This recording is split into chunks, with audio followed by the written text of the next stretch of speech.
viendo lo sacrificado que era un poco la vida de mi papá trabajando en minas. Y recuerdo que yo dije, jamás voy a trabajar en minas.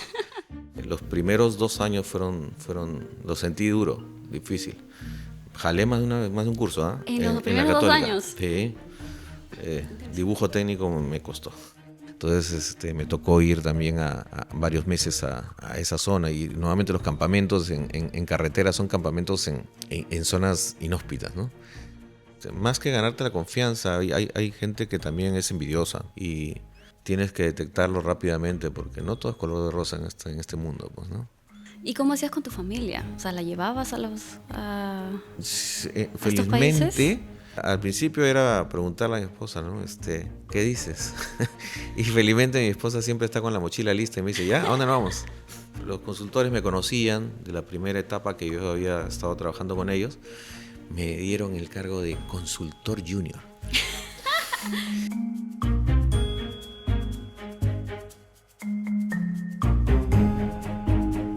Muy buenas a todos y bienvenidos a un nuevo podcast de Industria.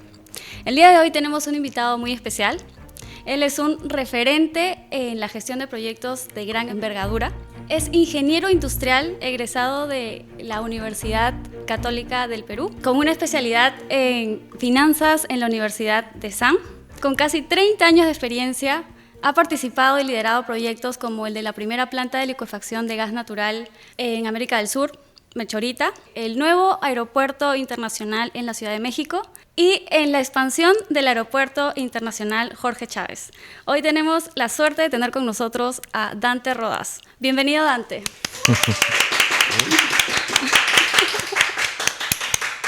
Gracias Sheila. ¿Cómo estás? Un gusto poder compartir esta tarde con ustedes, y no había dado cuenta que ya son casi 30 años, ¿sí, verdad? Es bueno recordárselo como presentación, me gusta hacerlo para que sienta eso también el invitado. Sí. ¿Sabes que hay una primera pregunta que suelo hacer? Es, ¿cómo nace en ti ser ingeniero? Mi papá era ingeniero también, y no sé si es un tema de herencia, ¿no? Pero siempre me llamó la atención todo lo que él hacía. Él era ingeniero de minas, y nosotros vivimos en nuestra infancia en varias minas, ¿no? Así que no me era extraño ver máquinas, concentradoras y todo ese tipo de cosas, y viví un poco con eso, ¿no? Más adelante siempre me cautivó el tema de los números, las ciencias, pero yo viendo lo sacrificado que era un poco la vida de mi papá trabajando en minas y fuera de la ciudad. Nosotros nos criamos en minas en los primeros años. Recuerdo que yo dije, jamás voy a trabajar en minas. No quería ser ingeniero de minas. Así que busqué qué tipo de ingenierías podían ser las más adecuadas, y haciendo estos test vocacionales y todo eso, sí, me salía mucho, coincidía la ingeniería, pero salía mucho ingeniería industrial por el tema de optimización, procesos, sistemas, plantas y todo eso, ¿no? Entonces, ahí fue que empecé la carrera de ingeniería industrial, ¿no?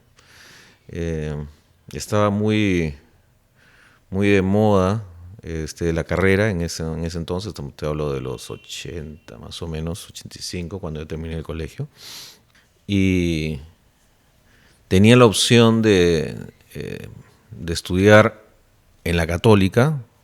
Mi papá tenía la capacidad de pagarla, pero yo tenía el reto interior de decir, no, quiero la uni.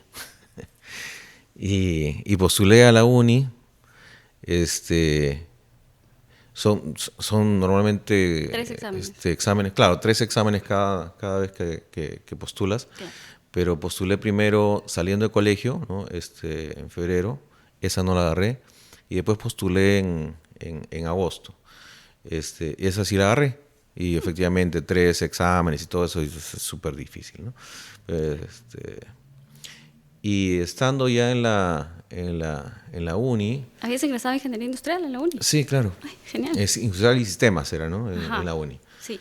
Y era la época pues de la conmoción del terrorismo, todas las universidades habían muchas huelgas y se hacían los ciclos súper largos, ¿no?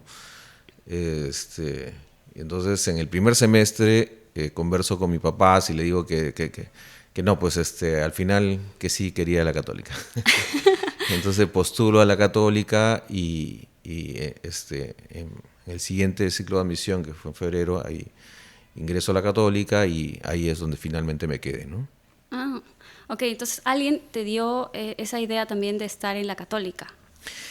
Sí, la Católica realmente era como un referente de universidades privadas en ese entonces, ¿no? La uni definitivamente siempre era el referente a nivel nacional, ¿no? Para todas las ingenierías o carreras técnicas. Yo tenía inclusive muchos tíos que eran de la uni.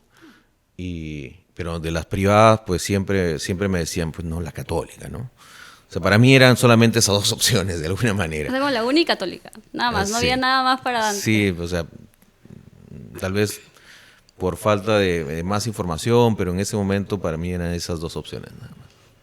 Entonces, estuviste en la uni, ¿cuánto tiempo más o menos? Un semestre.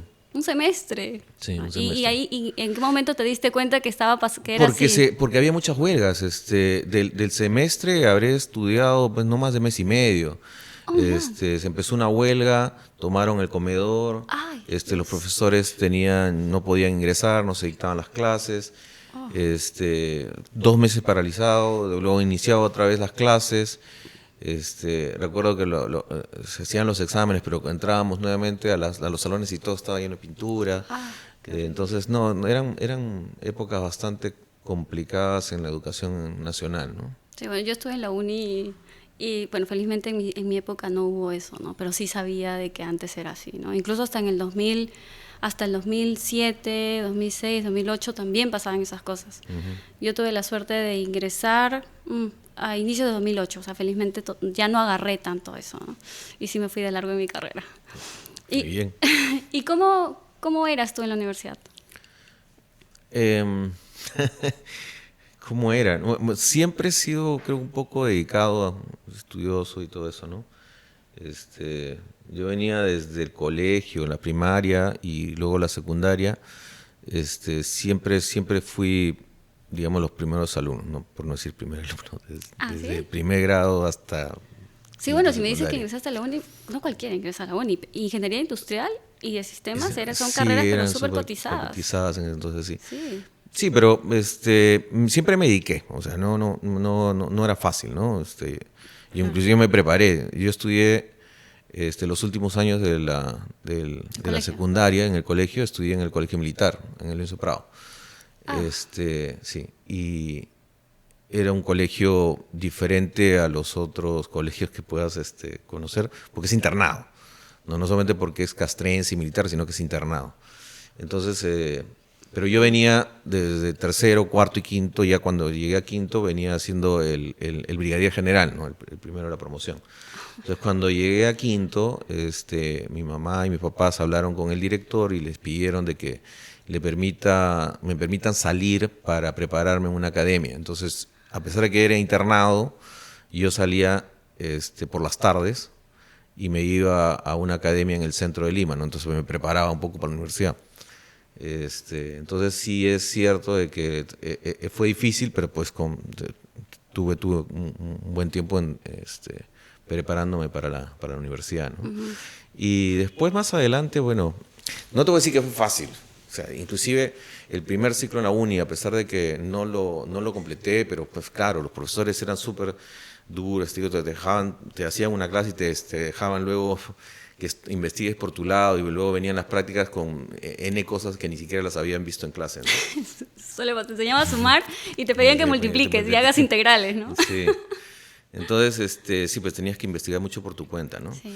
Y cuando estuve en la Católica no fue diferente. O sea, yo recuerdo el primer ciclo de la Católica, que todo el mundo dice, es un curso de generales y no solamente vas a hacer lengua y toda esa vaina, pero, o sea, yo pasé raspando, ¿no? O sea, no me jalaron, pero pasé raspando. Y para mí era un trauma, ¿no? Porque yo venía de ser siempre primeros puestos y toda esa vaina. Y las prácticas a veces jalaba, ¿no? Los parciales, me acuerdo que eran recontra difíciles. Y si no pasabas bien el parcial, ya preparabas para el SUSTI, ¿no? Claro, Pero el susti. no es fácil. Inclusive digamos, con lo que me había preparado, los primeros 2 años lo sentí duro, difícil. Jalé más de un curso, ¿ah? En los En la primeros 2 Católica. años. Sí. Dibujo técnico me costó. Dibujo técnico, varios caen ahí, Sí, ¿ah? sí.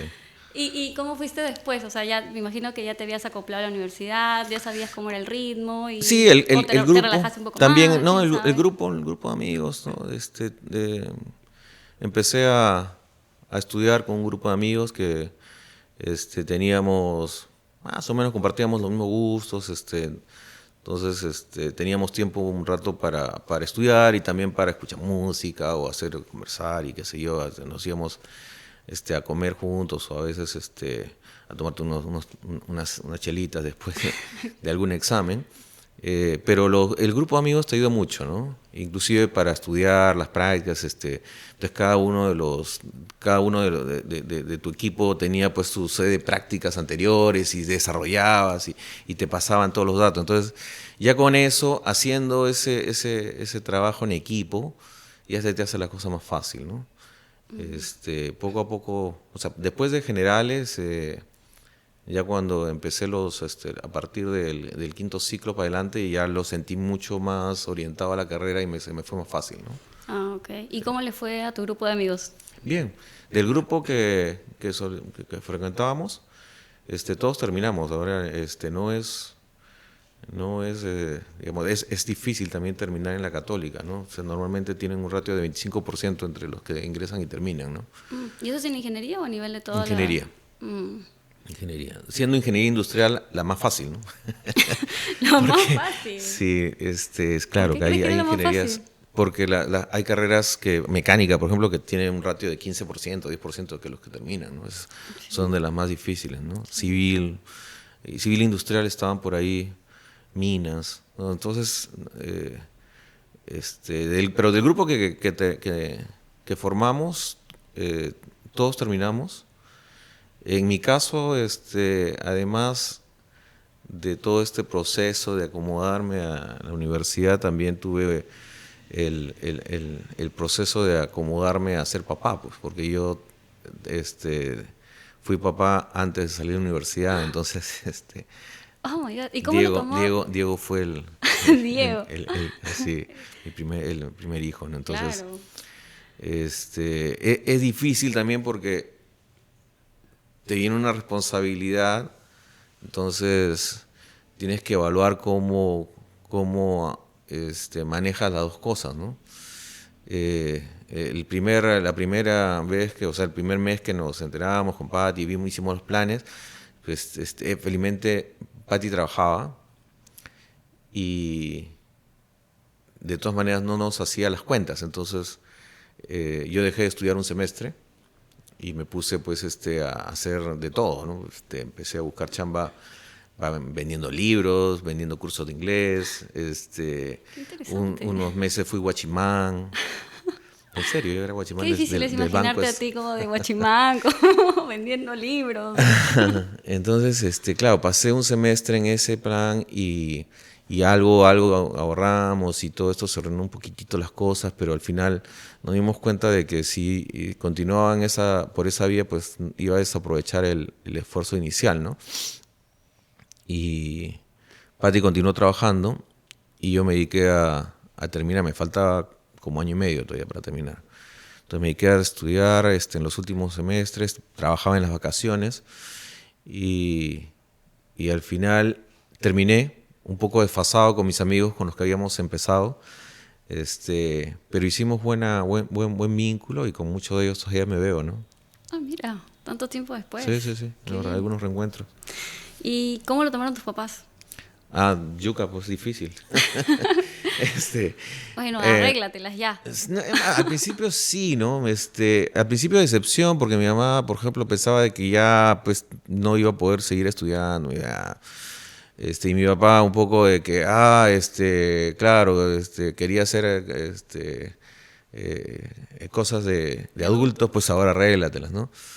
Mi papá fue un poco más duro y al principio, tal vez eso también sirvió como lección, ¿no? Pero, creo que supe demostrarles que podía, ¿no? Eh, la primera parte era la parte económica, definitivamente. Entonces, no podía exigirle, oye, págame una universidad privada, pero además también ayúdame con la crianza para mi hijo y toda esa vaina. Entonces, yo fui a hablar en la universidad para que gestionen una beca, ¿no? Gestionen una beca. Entonces me dieron una beca condicionada a sacar buenas notas, ¿no? Entonces, los últimos 2 años prácticamente estudié becado, ¿no? O sea, tenía una beca súper buena. Gran ayuda. Sí, claro, entonces ya mi papá no tenía esa obligación de pagarme la universidad y de alguna manera le había demostrado que quería seguir estudiando, que era un esfuerzo que yo quería hacer, y entonces él me ayudaba también un poco con los gastos que teníamos de todas maneras Diego. con Diego, ¿no? Uh-huh. ¿Y cómo fue tu primera experiencia laboral?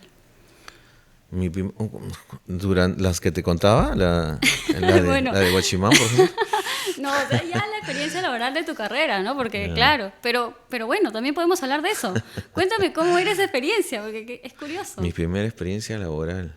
Bueno, formalmente, así en planito, fue la de Guachimán, en serio. Claro, era una empresa de seguridad y claro, yo tenía algo de experiencia militar y por el colegio, ¿no? Entonces tenía mi cartón de que yo había hecho el servicio militar y todo eso.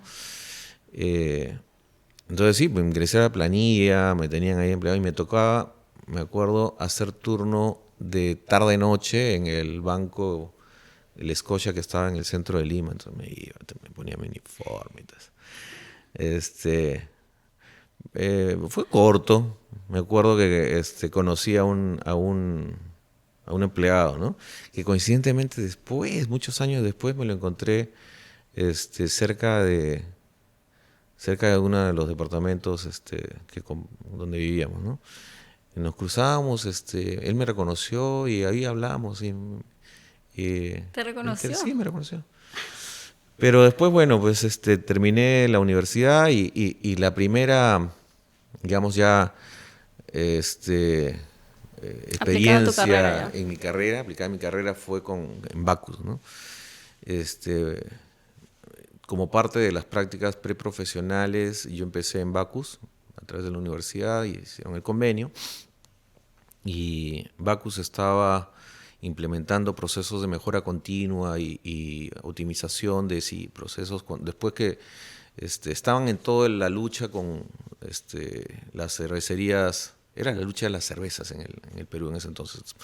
Estaba Bacus, estaba Pilsen y Cervecería del Sur, ¿no? Entonces, y eran empresas independientes. Tenían que optimizar procesos porque era una guerra de precios, una guerra logística, ¿no? Entonces, Bacus estaba en todo ese proceso y como convenio con la universidad yo ingresé a practicar.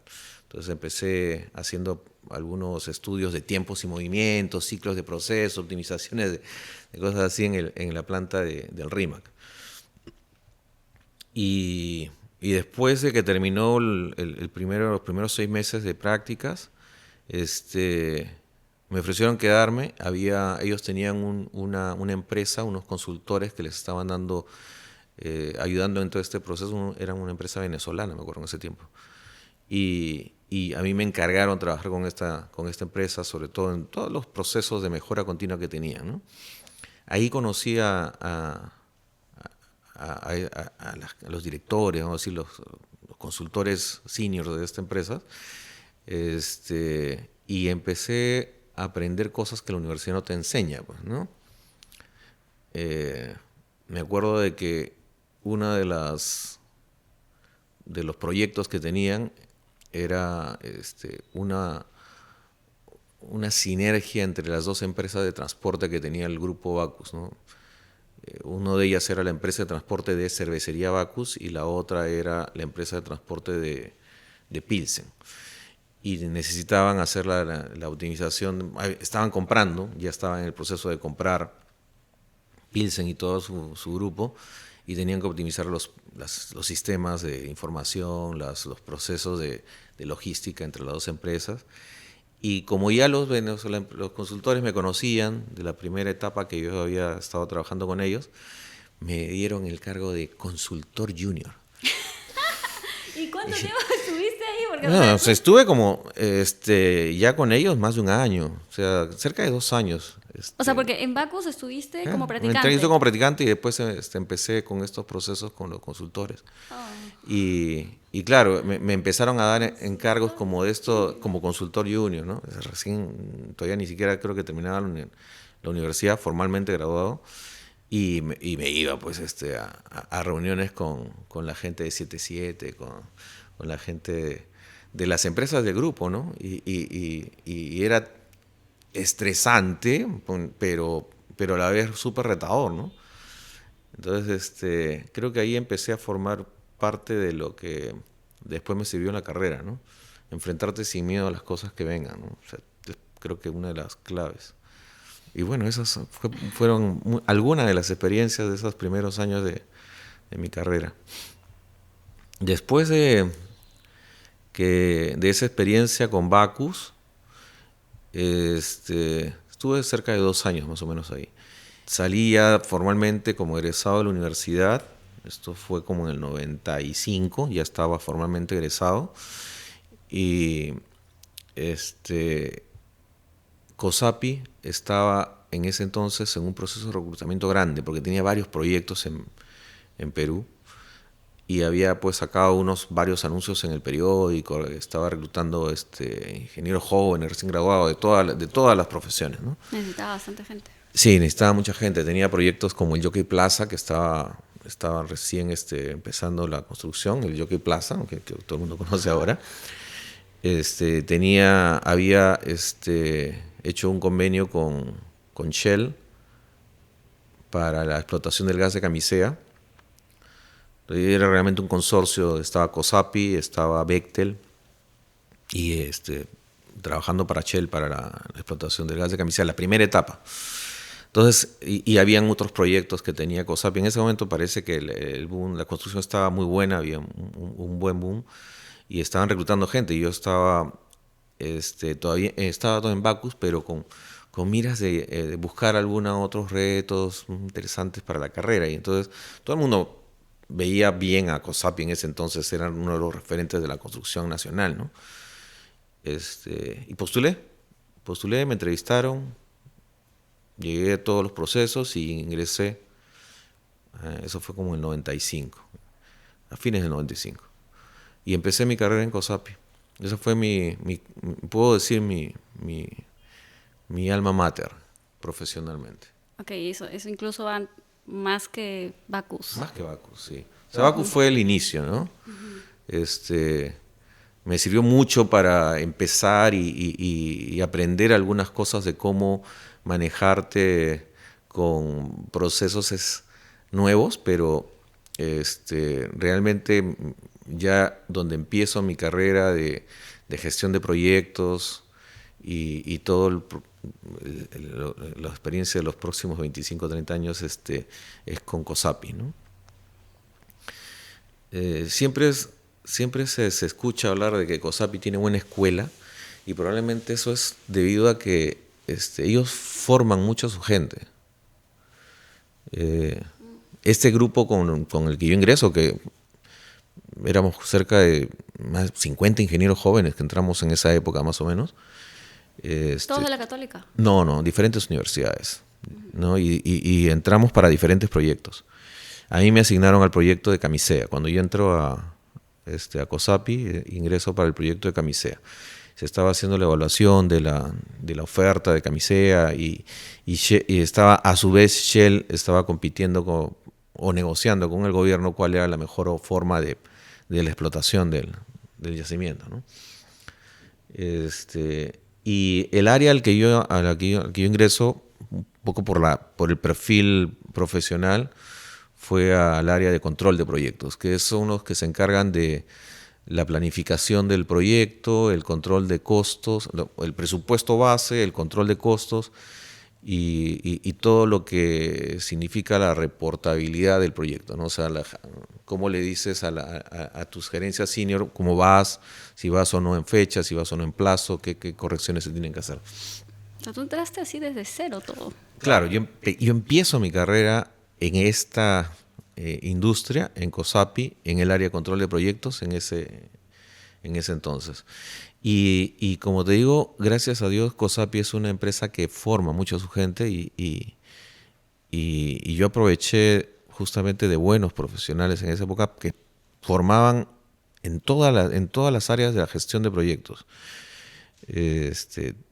COSAPI además se unía a empresas grandes, líderes internacionales, una de ellas Bechtel o Fluor, que son las dos cabezas, empresas internacionales que lideran muchos proyectos grandes acá en Perú. COSAPI hacía convenios con estas empresas y formaban a su equipo en herramientas de gestión. Entonces, de alguna manera empezamos a aprender, pero con herramientas de clase mundial, ¿no? Desde esa época. O sea, yo empecé con sistemas de software de planificación que no eran muy conocidos en el medio, pero COSAPI ya los usaba en ese entonces. O sea, ¿no? ustedes les daban los cursos. Sí, la misma empresa, ¿no? ¿Los profesores de dónde venían? Formación interna. O en algunos casos, como estaban en convenio con estas empresas americanas, las empresas americanas formaban a los ingenieros peruanos, ¿no? Entonces éramos un grupo joven y con muchas ganas de aprender y la empresa invirtió en esa generación, ¿no? Ahí aprendí los cimientos, vamos a decir, de lo que es el control de proyectos. Inicié en planificación, después hice costos. En la parte de costos, una herramienta fundamental, vamos a decir así, para las empresas constructoras es conocer el resultado operativo, ¿no? O sea, cada empresa constructora tiene múltiples proyectos y cada proyecto tiene que generar un resultado de acuerdo a lo que estaba esperado en el momento de la oferta, ¿no? Entonces eso es lo que le llaman el resultado operativo y hay que llevar un control durante cada periodo del proyecto, ¿no? O sea, semanal, mensual, hasta el final del proyecto. Son herramientas que vas aprendiéndola durante el oficio, ¿no? Nada de esto te lo enseñan así en la universidad. Yo tenía digamos, algunas nociones, por ejemplo, de procesos de control de gestión, que son algunos cursos que se llevan en la universidad, y algunos cursos de finanzas, pero ya sobre la marcha lo vas aprendiendo cuando estás en la profesión. Y recuerdo pues que también me tocó viajar, ¿no? COSAPI es una empresa de construcción y por lo tanto está inmersa en proyectos en todo el Perú. Yo empecé con el proyecto de Camisea, pero luego pues me pasaron a otros proyectos, pasé a trabajar en Hilo, a una ampliación de un proyecto con Sauder, me parece que era la planta de ácidos. Luego fui al área de infraestructura, que son los que se encargan de pistas, puentes. Habían varias carreteras que COSAPI tenía en ese momento. Una de ellas era la carretera Yura-Santa Lucía. Entonces me tocó ir también a varios meses a esa zona. Y nuevamente los campamentos en carretera son campamentos en zonas inhóspitas, ¿no? Entonces, claro, sí. Son campamentos que se van armando conforme la carretera se va construyendo, ¿no? Experiencia dura también. Ya ibas viendo campamentos. Lo que tu papá pasaba, por lo que tu papá claro, pasaba. Claro. Campamentos encima de 4.000 metros sobre el nivel del mar, con mucho frío y todo eso. Y claro, en ese momento me di cuenta que decía, oye, pero yo estudié ingeniería para no seguir los pasos de mi papá. Y al final, pues claro, poco a poco la vida te va llevando en ese mismo rumbo, ¿no? Y durante cerca de 10 años que estuve en COSAPI, pasé por muchos proyectos, ¿no? Pasé por proyectos de minería también, estuve en Yanacocha, haciendo desarrollo de plataformas y pits para Yanacocha. Pasé por proyectos de saneamiento, estuve acá en Lima, ese fue uno de los proyectos más bonitos, porque fue en Lima. Claro, ibas a tu casa. Iba a mi casa, claro, regresabas. podía ver a los chicos. Fue un proyecto de saneamiento construyendo las tuberías que llevan las aguas residuales hacia una planta de tratamiento que se construyó en la zona de San Bartolo. O sea, si te vas a la zona de San Bartolo, en el desierto, hay una planta de tratamiento y todas las tuberías del ramal sur se llevan desde la avenida Jacarandá, que está acá en Lima, cruza por Villa El Salvador, Pastor Sevilla y se mete por el desierto del Urín hasta llegar a la planta de tratamiento. Entonces fue un proyecto grande que COSAPI hizo en asociación con una empresa francesa, SADE, y ahí me tocó también estar en ese proyecto. Y durante esos 10 años conocí a muchos ingenieros, ¿no? Ya mayores que yo, que eran los gerentes de proyecto. Y lo bueno nuevamente que COSAPI no solamente es que invierte en su gente, sino que es como una familia. Tienen esa cultura de una organización muy familiar, ¿ya? Entonces los ingenieros mayores te cuidan un poco para ir formándote, ¿no? Así que me tocó conocer a muchos ingenieros que me ayudaron en el crecimiento, ¿no?, profesional en COSAPI. ¿Cómo ves la diferencia tú de líderes de esa época con los líderes de ahora? Yo creo que en todas las empresas hay gente, creo que con la misma mística. Sí se encuentra. Sí encuentras. Y me ha tocado, no solamente te estoy contando la experiencia de COSAPI, pero después me ha tocado pues muchas otras empresas. Y en todas hay gente buena y también hay gente difícil, no voy a decir mala, difícil. Y hay que saber cómo manejar en cada caso, ¿no? Esa experiencia, no sé si han escuchado eso de no es cómo te enfrentes, no es lo difícil del reto, sino cómo tú lo enfrentas, ¿no? Y Sí. ese ejemplo del agua caliente y cómo si metes un huevo, o si metes una zanahoria, o si metes el café, ¿se has escuchado eso? No lo había escuchado.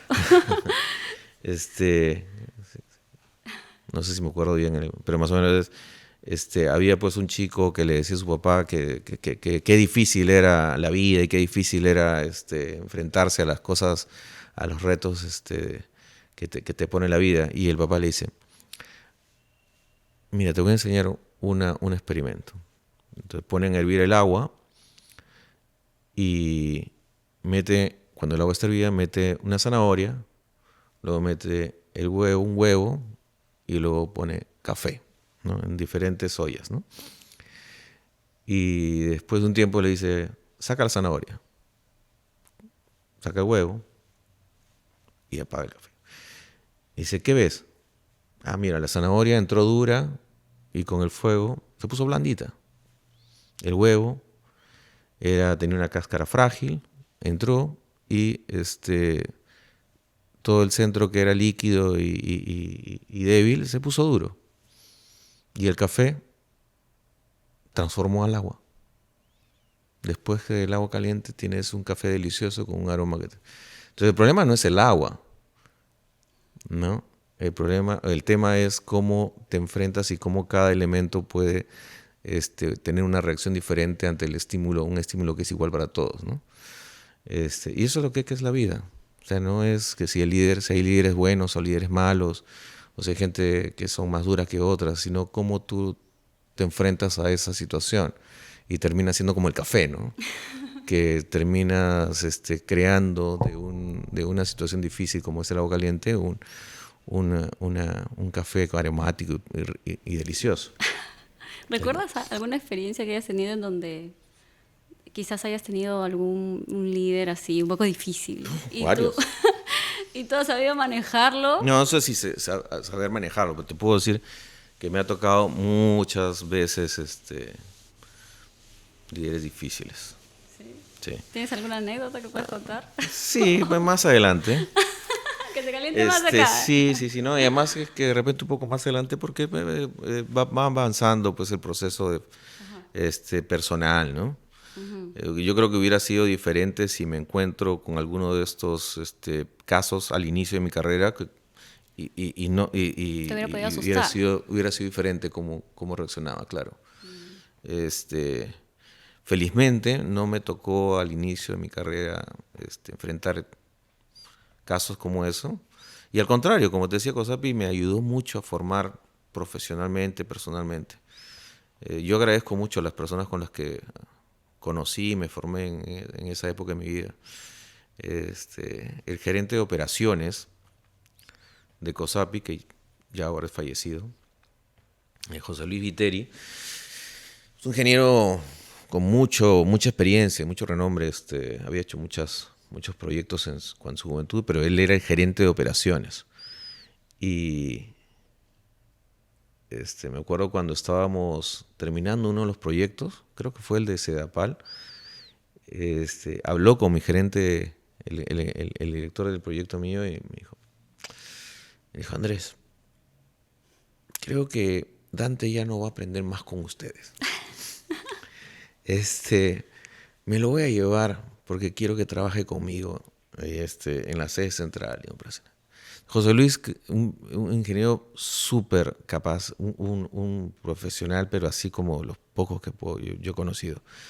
Visionario, pero además personalmente yo le reconozco porque me dio la oportunidad de estar en un área diferente. Ya no estaba en proyectos, sino estaba como en lo que era la sede central de COSAPI y en la gerencia de operaciones, ¿no? Yo era el asistente de José Luis. Y ahí me dio la oportunidad de ver diferentes proyectos y aprender ya un poco de gestión de proyectos, de múltiples proyectos. En ese entonces surge un reto muy grande también para COSAPI con Yanacocha. Yanacocha estaba en un proceso de ampliación de sus pits y COSAPI gana el proyecto, pero necesitaba incrementar su flota, todo su equipo minero.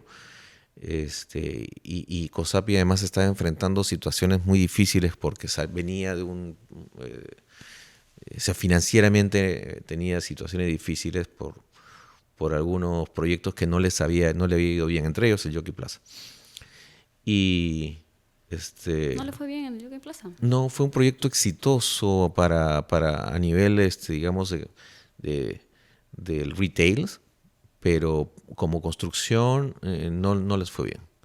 Ahí no te puedo explayar mucho porque yo no estuve en ese proyecto, ¿no? No conozco todos los detalles, pero al final supimos que no fue una buena experiencia para COSAPI. Y el reto era Yanacocha ofrecía pues un proyecto minero de largo aliento, pero necesitaba equipos, necesitaba flota, y para poder crecer en ese sentido se necesitaban las espaldas financieras. Entonces necesitabas ir a hablar con los bancos y convencerlo de que ibas a poder reflotar esta mala experiencia que venías trayendo, ¿no? Entonces me acuerdo que me tocó a mí armar el esquema, trabajar con José Luis, trabajar con el área financiera, armar la estrategia para poder ir a los bancos, convencerlos de los beneficios que tenía el proyecto y que nos respalden, ¿no? Entonces ahí empecé a explorar un mundo diferente también de los proyectos, ¿no? Ya no solamente la parte de la ejecución del proyecto, sino lo que significa la parte financiera del proyecto, ¿no? Claro. Y negociar también con los bancos, pues, ¿no? Así es. Entonces, yo era un ingeniero intermedio, vamos a decir, ya no era junior, pero pues los que acompañaba a los gerentes de la empresa, ¿no? Entonces, sí aprendí bastante de otros tipos de manejo de proyectos. ¿Qué crees que a vieron nivel en de ti? gerencia. ¿Ah? ¿Qué crees que vieron en ti para que No puedas sé. ir de la mano con ellos? No sé, es más. Yo siempre he tenido mucha pasión cuando me dedico a hacer algo. O sea, me gusta hacer las cosas bien. Y de repente, no sé, de repente es eso. Lo cierto es que me daban la oportunidad y no la desaprovechaba, ¿no? Salió lo de Yanacocha. José Luis me mandó a ese proyecto, ¿no? Acompañando al director del proyecto, es un ingeniero también mayor que yo. Él era el director del proyecto, Juan Carlos Machota, me acuerdo. Juan Carlos es otro referente para mí, es un ingeniero mayor que yo, y ahora está jubilado, pero cuando estuvimos en Yanacocha, o sea, un sinnúmero de ocasiones conversando sobre el proyecto, sobre la gente, ahí cómo poder mantener a un equipo. Cuando tienes un proyecto de 5 años, la clave es poder mantener un equipo que te pueda responder en ese periodo, ¿no? Las empresas con las que tenías que trabajar. Empecé una etapa diferente, ¿no? con Juan Carlos en esa época en Yanacocha. Y recuerdo cuando estábamos terminando el proyecto, yo había conocido ahí en Yanacocha a una arquitecta, mira, que había sido asignada al proyecto de Yanacocha para que construya el taller de equipos de COSAPI, ¿no? Es un taller de lo que le llaman en las empresas mineras los track shop, era para mantenimiento de camiones, mantenimiento de equipo pesado, ¿no? Y esta arquitecta fue asignada a ese proyecto para la construcción del taller. Y nos hicimos buenos amigos. También así muy vehemente, muy avispada ella. Ella estuvo un periodo más corto, yo me quedé más tiempo. Y ella regresó a Lima y coincidentemente ella engancha acá en Lima con el proyecto del aeropuerto Jorge Chávez, la primera etapa, que también lo tenía Bechtel en consorcio lo tenía COSAPI en consorcio con Bechtel. Y ella inicia esta etapa de ese proyecto acá en Lima, y yo estaba en Cajamarca, en Yanacocha, pero ya en las etapas finales del proyecto. Y me acuerdo que nos conversábamos, a veces me escribía y me dice, Dante, hoy los gringos están buscando los gringos de Bechtel, ¿no? Están buscando alguien que se encargue del manejo de planificación y costos acá para el proyecto del aeropuerto. Me decía, Cholo, tú tienes que ser, me decía. ¿No? Y así hay gente que te da esas oportunidades, claro. ¿no? O sea, al final son gente con la que trabajas y te ve cómo trabajas, y te recomienda, ¿no? Y ahí empecé esa etapa con Bechtel a través de COSAPI. Yo seguía en COSAPI, pero como éramos un consorcio con Bechtel, hicimos la primera etapa del Jorge Chávez, ¿no?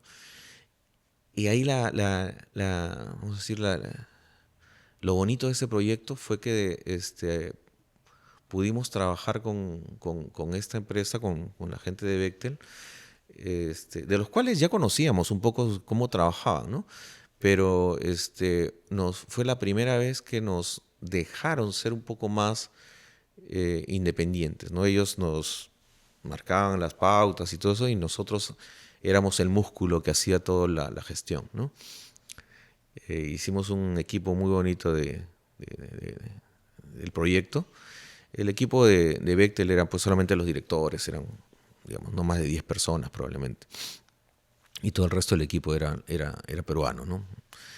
Y ahí hicimos un grupo excelente, ¿no? Sacamos adelante ese proyecto, fue premiado a nivel de Bechtel, como el proyecto más seguro, con mejor producción, más rentable, terminado en plazo. El aeropuerto salió premiado y ganó los premios como mejor operación aeroportuaria en los primeros años cuando se entregó el proyecto, ¿no? Entonces fue un tremendo proyecto, salió bien para COSAP, bien para Bechtel, para todo. Y personalmente a mí me permitió conocer un grupo maravilloso que después te voy a contar, pero me he seguido encontrando en muchos otros lugares, ¿no? ¿Y cómo eras tú como líder? O bueno, ¿cómo eres todavía como líder? ¿Qué cosas crees qué virtudes crees que tienes como líder que te han llevado a donde estás ahora y que has ido moldeando con el tiempo? Y ahí yo, no sé, hay una tendencia a esperar mucho de la palabra líder, ¿ya? Y creo que personalmente, ¿eh? Yo creo de que la forma en la que uno tiene que enfrentar eso es que no esperar de que sea el líder, y en este caso eso es lo que yo por ejemplo, me inculco, el que te marque las cosas. Cada uno de los que formamos un equipo, tenemos la capacidad de ser líderes en lo que hacemos. Y es como cuando estás en un equipo de fútbol, o un equipo, ¿no? El entrenador es el que probablemente organiza, gestiona, pero en la cancha tienes al capitán, tienes al arquero, tienes un grupo que va atacando, va enfrentándose al equipo contrario y todos tienen que ser líderes. Si esperas de que el líder te diga lo que tienes que hacer, no terminas. Entonces, no sé, yo me cuesta decir que yo soy el líder y que tengo todo un grupo de gente que me sigue. No sé, no soy tan bueno, creo. A mí me gusta ser uno más del equipo. Mm, me gusta trabajar con gente joven, sí. Me gusta formar, me gusta que la gente crezca, lo cual no es fácil, ¿eh?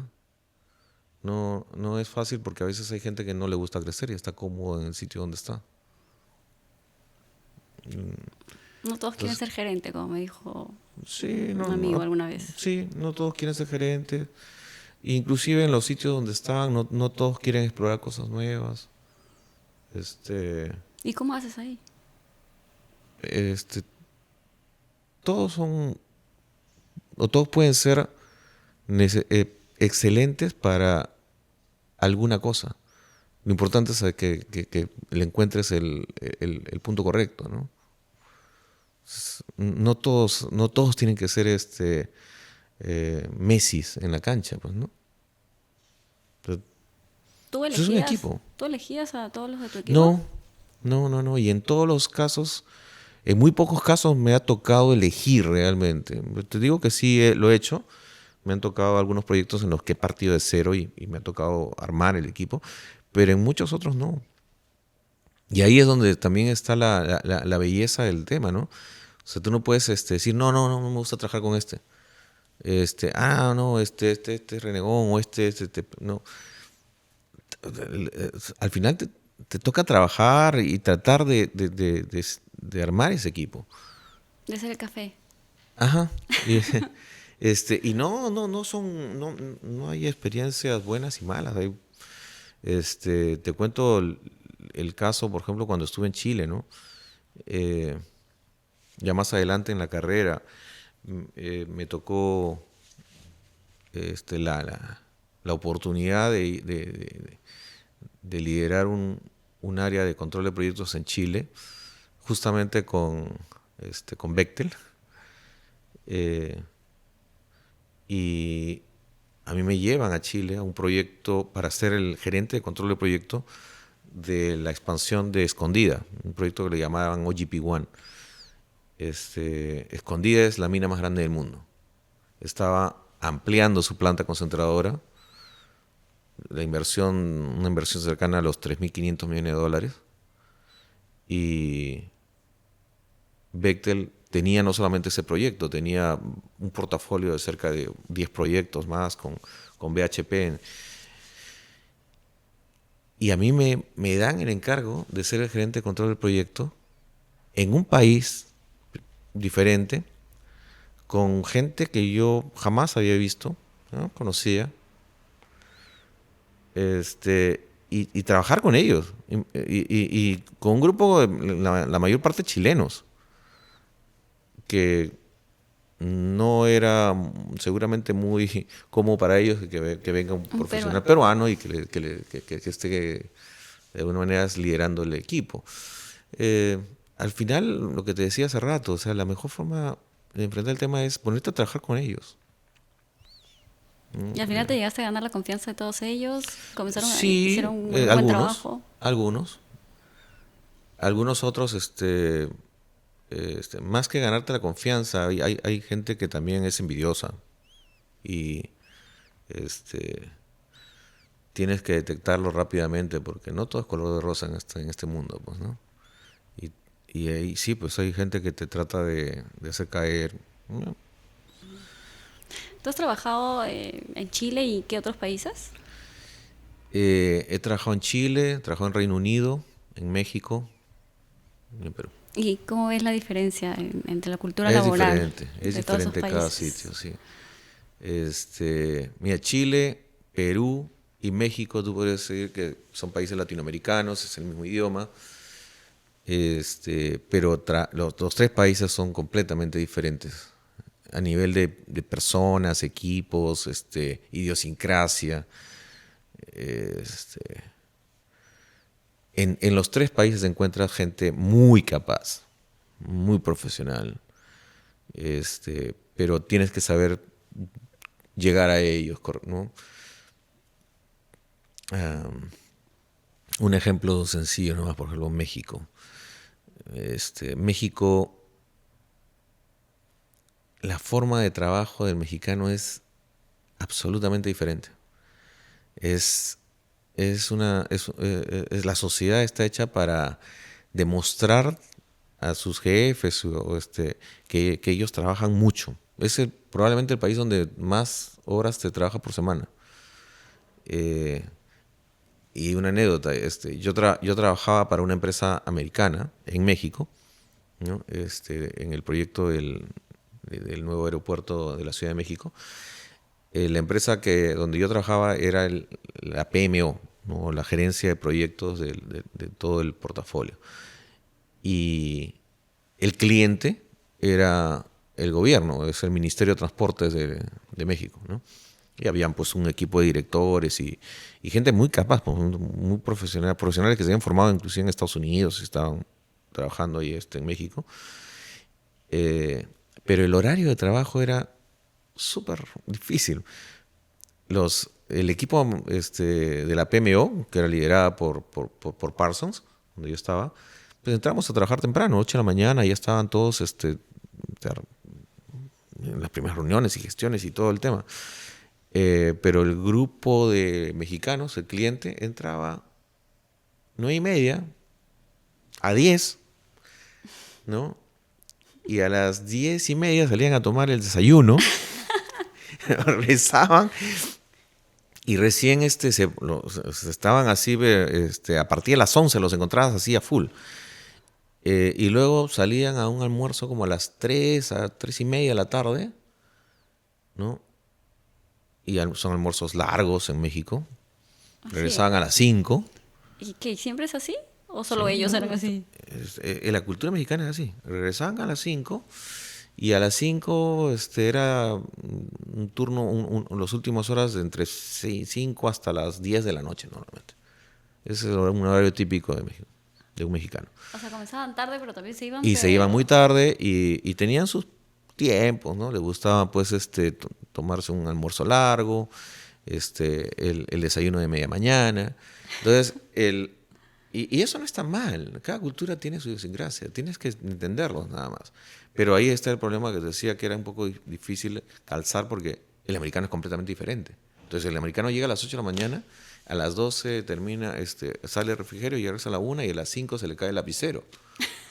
Entonces a las 5 el americano ya terminó su día y a las 5 estaba recién empezando viniendo del almuerzo el mexicano. Entonces, y a las 5:30 te estaban llamando a una reunión, ¿no? Y ya no había nadie. ¿Y tú en medio? Claro, entonces tenías que manejar ese tipo diferente de idiosincrasias. Es diferente, cada país tiene su manera, sus formas. Son muy respetuosos los mexicanos, para que te dicen. Y son muy buenas personas, muy, muy cariñosos. Chile es diferente. El chileno es más reservado, ¿no? No es tan cercano. Casi, ¿el peruano también es así? No, el peruano es un poquito más abierto. El peruano es un poquito más abierto. El chileno tal vez por un poco el tipo de cultura, culturas diferentes europeas con las que se formaron, ¿no? Dicen que Santiago es como el mini Londres en Sudamérica, ¿no? Y mucha gente que tiene ese mismo comportamiento probablemente, ¿no? Un poquito más fríos que el resto de latinos. Sí, Londres, los londinenses sí son un poquito más fríos, ¿no? Pero sí. igual no somos un poco fríos también. Y a mí me tocó también trabajar y vivir allá en Londres cerca de un año. Y también te encuentras con cosas diferentes, ¿no? Los ingleses son más pulcros, eso sí, tiempos. Pero también lo gracioso es conocer, me acuerdo, en Londres a las 5 de la tarde las oficinas cerraban. Sí. La gente se iba, se apagaban las luces, apagaban el aire acondicionado y el que se quedaba sin aire. Se moría de calor ahí. Y salías y te encontrabas con todo el mundo en los pubs. Entonces, de 6 a 9, por lo menos todo el mundo era un after office y la gente hacía mucha vida social. A pesar de que uno dice que los ingleses son más fríos, no, pero el after office era muy común. Bastante vida social. Sí. Y los fines de semana no tanto. O sea, es más difícil que te invite a alguien a su casa el fin de semana, pero después de la oficina siempre te lo encuentras en algún pub. Ahí conocí también del gran conflicto entre los franceses y los británicos. En el proyecto donde yo estaba había un grupo del equipo de ingeniería que era francés y no la pasaban bien allá en Londres. Y algo de lo que yo tengo curiosidad, y creo que esto no solamente aplica para la ingeniería, ¿no? Sino en muchos ámbitos, es cómo arrancas, qué es lo más importante para ti para empezar un proyecto. Al empezar un proyecto, ¿qué es lo primero que ves? Bueno, a ver, cuando son diferentes perspectivas, ¿no? Si tienes la perspectiva del constructor, ¿no? Empiezas un proyecto y ya tienes el mandato claro, porque normalmente recibes un expediente técnico, una ingeniería completa, un presupuesto, ¿no? Entonces, tu trabajo para definir los primeros pasos es un poco más sencillo, ¿no? Entonces, tienes un presupuesto, tienes un cronograma, tienes el alcance definido. Es como más ejecutar. Está totalmente acotado, ¿no? Si tienes ya una visión de digamos, un proyecto parecido también, un constructor, pero bajo una modalidad de EPC, donde no tienes todavía el proyecto definido, la ingeniería no está definida, la compra de equipos principales tampoco. Entonces ya tu plan tu plan de ejecución cambia.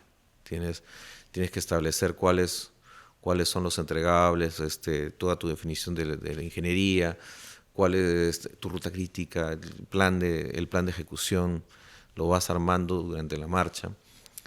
Y lo principal de todo, cumplir la expectativa de el propósito del proyecto. Cuando tienes un EPC es diferente porque tú estás enfrentándote a un proyecto que lo que te están encomendando es desarrollar algo que cumpla un desempeño. No te contratan para construir una planta. Para ejecutar y Sino, todo eso. yo necesito cargar un buque con tantos toneladas o con tantos metros cúbicos y con frecuencia de tantos a la semana. Tú tienes que ver cómo llenas ese alcance. Y cuando eres cliente, la figura cambia también.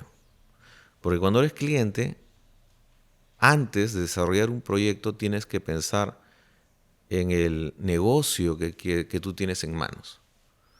Entonces, por ejemplo, cuando eres una mina o cuando eres el operador, el Jorge Chávez, que eres el cliente, ¿cuál es el propósito de lo que quieres ejecutar? ¿Cuál es tu negocio? ¿No? Si el negocio es operar un aeropuerto, tiene ciertas variables que son las que tú tienes que definir antes de iniciar un proyecto. Entonces, dependiendo de a qué proyecto te enfrentas, los pasos para para el inicio del proyecto son diferentes, ¿no? Definitivamente la formación del equipo inicial es probablemente una de las partes más difíciles. Estar seguro que vas a tener gente capaz, no solamente técnicamente, sino gente en la que puedas confiar. Y yo creo que por ahí está más la clave del éxito de cada proyecto, ¿no? Que puedas tener a tu alrededor gente que puedas confiar. Confiar no solamente en la confianza de que, oye, yo confío en que este señor no me va a defraudar, sino que es una buena persona, ¿no? Creo que esa definición es súper importante. O sea, ser una buena persona no solamente caerte bien, ¿no? Sino ser íntegro, ¿no?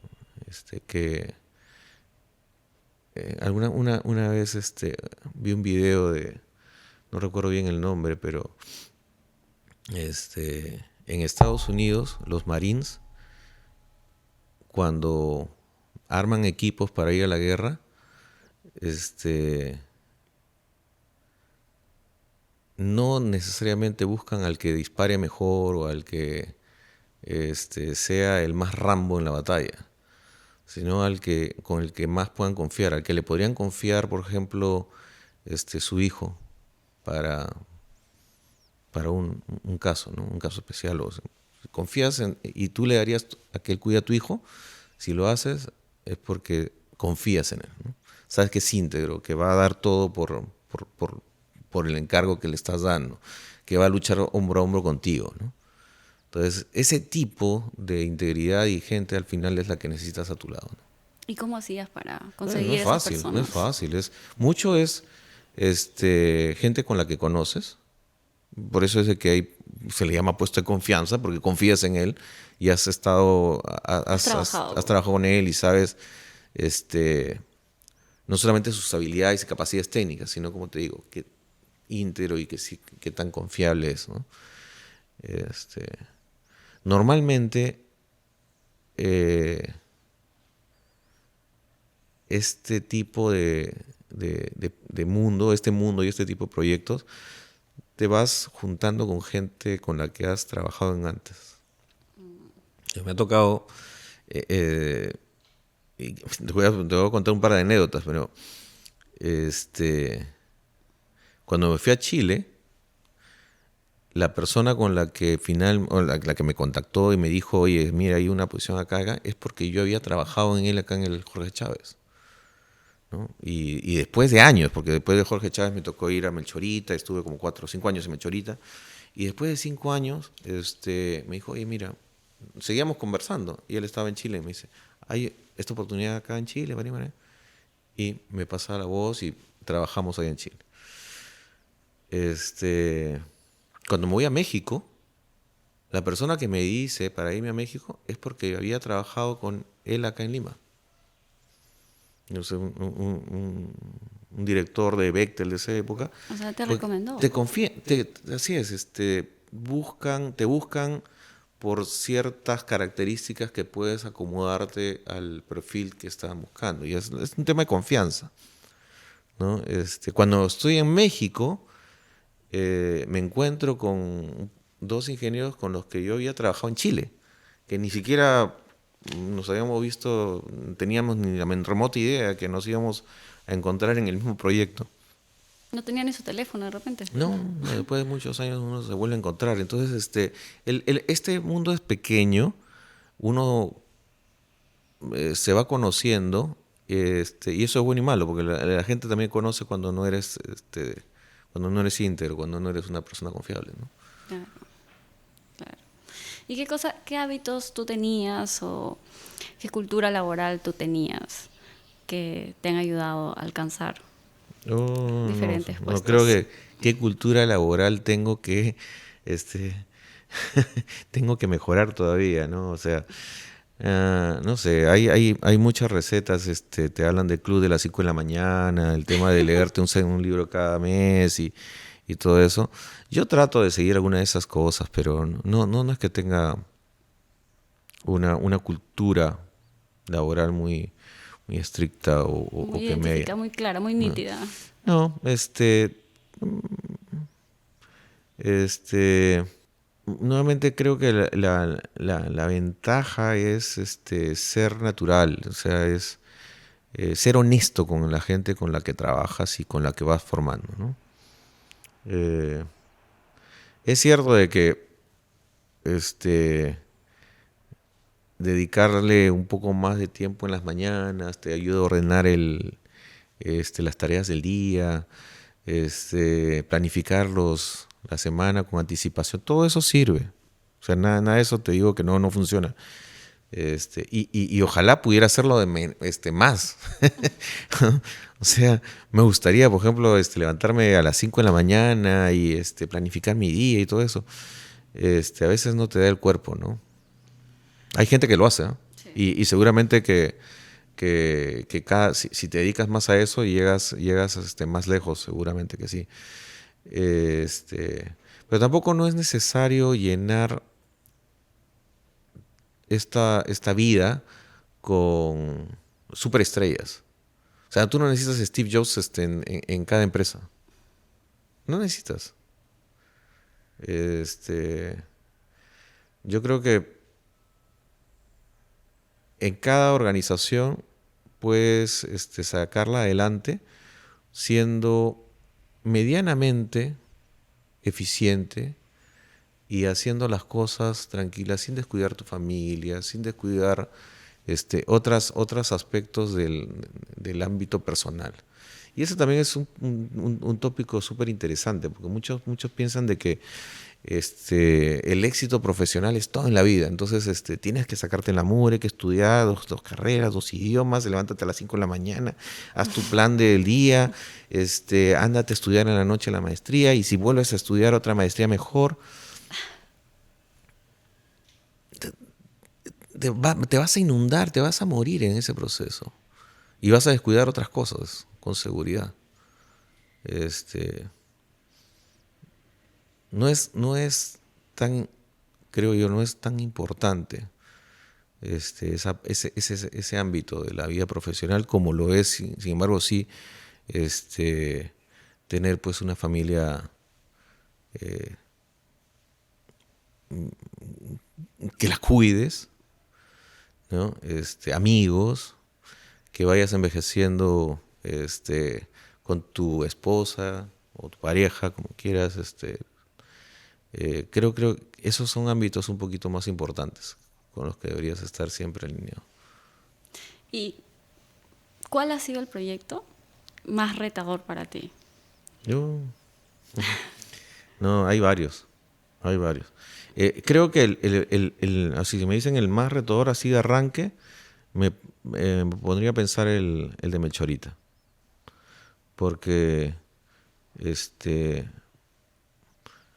me tocó unirme a una empresa que no conocía. Claro, porque hasta el momento venías con COSAPI, Con Bechtel, con COSAPI. En Melchorita entro a un grupo nuevo. Era un negocio de hidrocarburos que tampoco no lo conocía, ¿no? Y la otra variable era de que para poder iniciar el proceso con ellos necesitaba estar en Londres durante la etapa inicial del diseño, ¿no? Y entonces ahí sí, pues retador porque no conocía Londres, el idioma. Yo manejo el inglés y creo que me defiendo bastante bien después de tantos años trabajando con empresas extranjeras, pero esa fue la primera ocasión en la que me decía, o sea,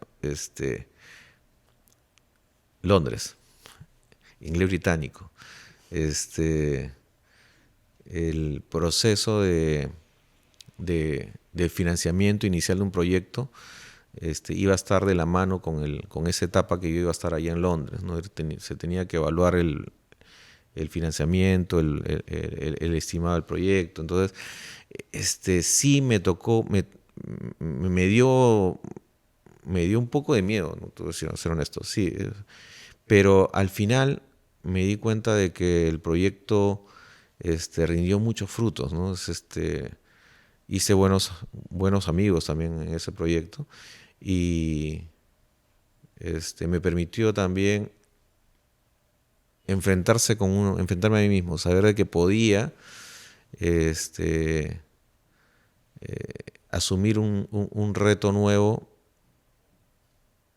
sin temor, ¿no? Después de eso ya vino lo de Chile y después vino lo de México y creo que al final los retos están ahí justamente para tomarlos, ¿no? El de Melchorita, el de esa planta, fue el que me abrió esa puerta como para decir, tú puedes. Te enfrentaste. Sí, yo creo que ese es el proyecto que... ¿Tu nivel de inglés? Bastante bien, o sea, ahí, en esos momentos, antes de ir. Antes de ir, ya había trabajado con gente... con americanos en Bechtel, pero digamos no era súper fluido, pues, ¿no? Era un reto, definitivamente, el idioma era un reto, y más irte a trabajar allá a Londres, ¿no? Sí, definitivamente fue todo un momento de incertidumbre, decía, ¿se lo podría hacer? No sé, sí. Pero los resultados al final fueron buenos y eso me enseñó de que... Sí puedes. Sí se puede, o sea, uno tiene que no tenerle miedo a los retos y a salir de tu zona de confort. Claro. ¿Y cómo hacías con tu familia? O sea, ¿la llevabas a estos países? Felizmente que siempre he tenido la oportunidad de estar cerca de ellos. O sea, desde que estuve en la época de COSAPI, ¿no?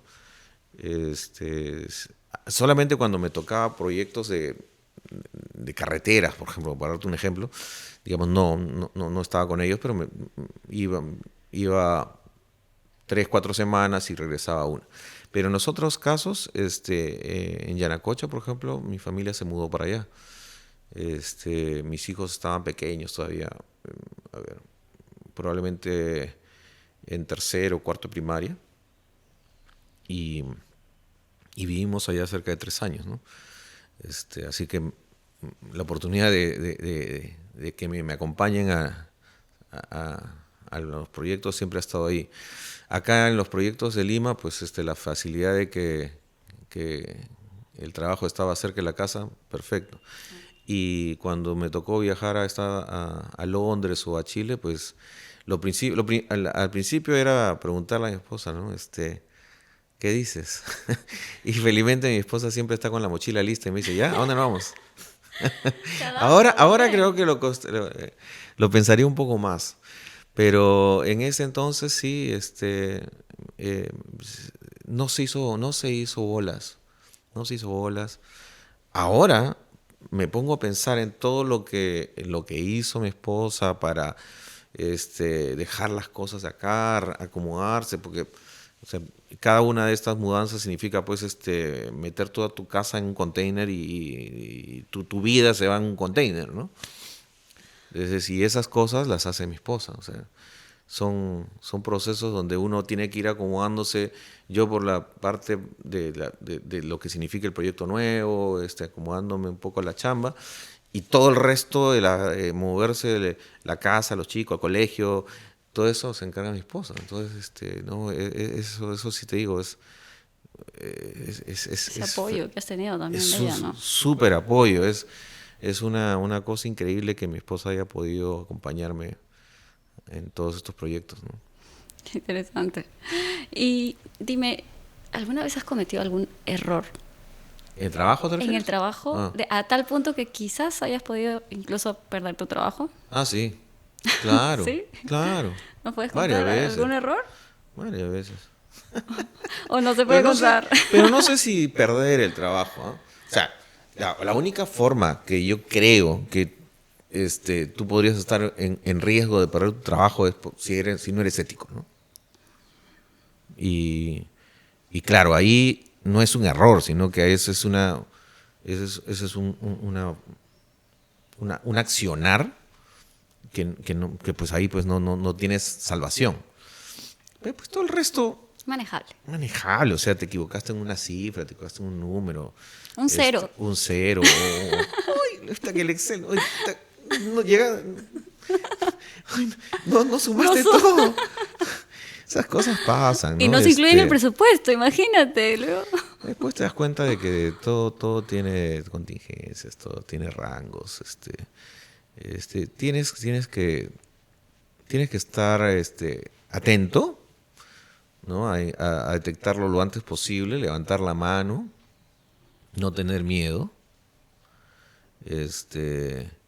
y sobre todo eso, porque en el momento que tú levantas la mano y eres honesto con las cosas, hay formas de solucionarlo, o es tu jefe o es el otro, encuentras la solución. Pero si te quedas callado, lo pones debajo de la alfombra y esperas que solito se solucione, la bola se puede hacer más grande, ¿no? No, sí, claro, me ha tocado varias veces.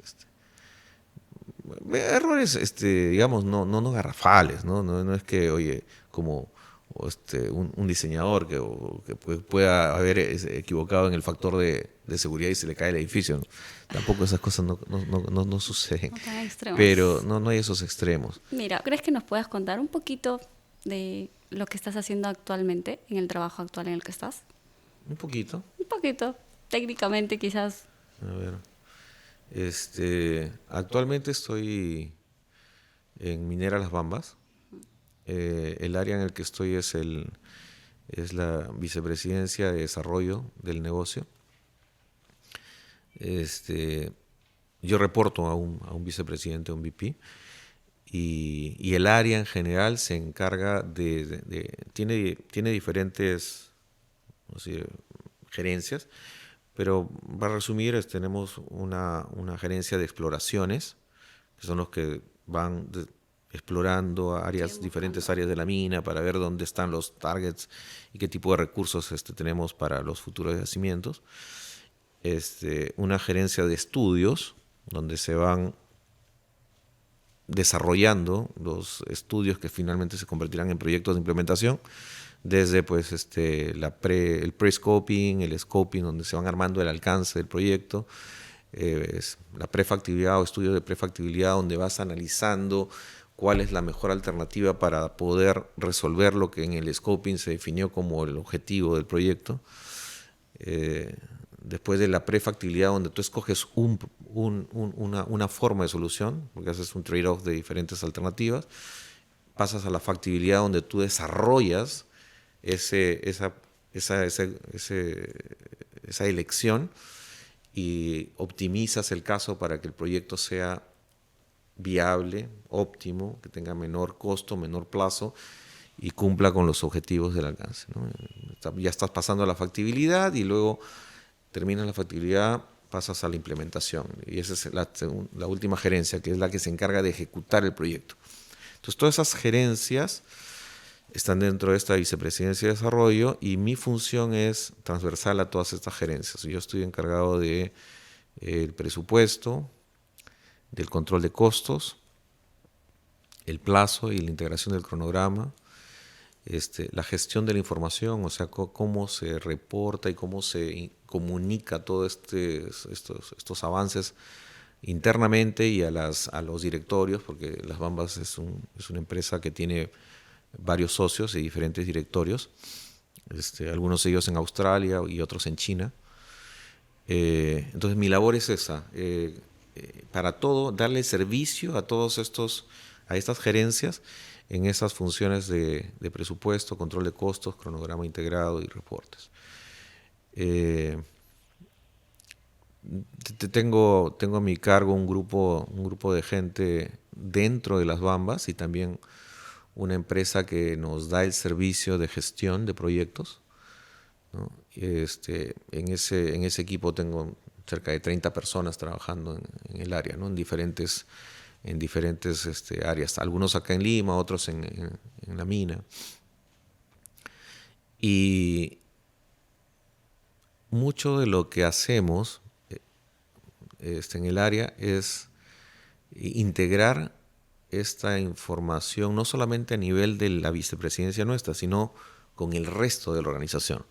Porque al final nosotros no somos una isla, trabajamos conjuntamente con operaciones, que son los que operan la planta para la producción de cobre.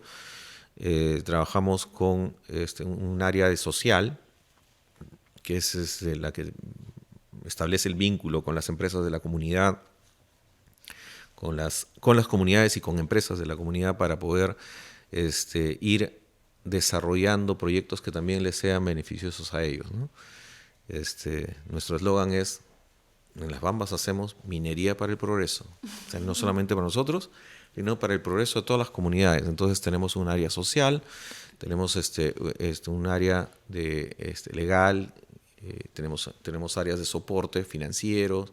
Entonces tenemos una labor de integración muy fuerte, sobre todo en nuestra área en la vicepresidencia de desarrollo, porque tenemos que integrar todos los esfuerzos para al final tomar que se convierta desde la exploración hasta la operación un proyecto exitoso, ¿no? Que signifique darle más vida a la mina, ¿no? Y desarrollar proyectos que permitan justamente ir avanzando en todo ese proceso, ¿no? ¿Y cómo organizas a todos estos equipos?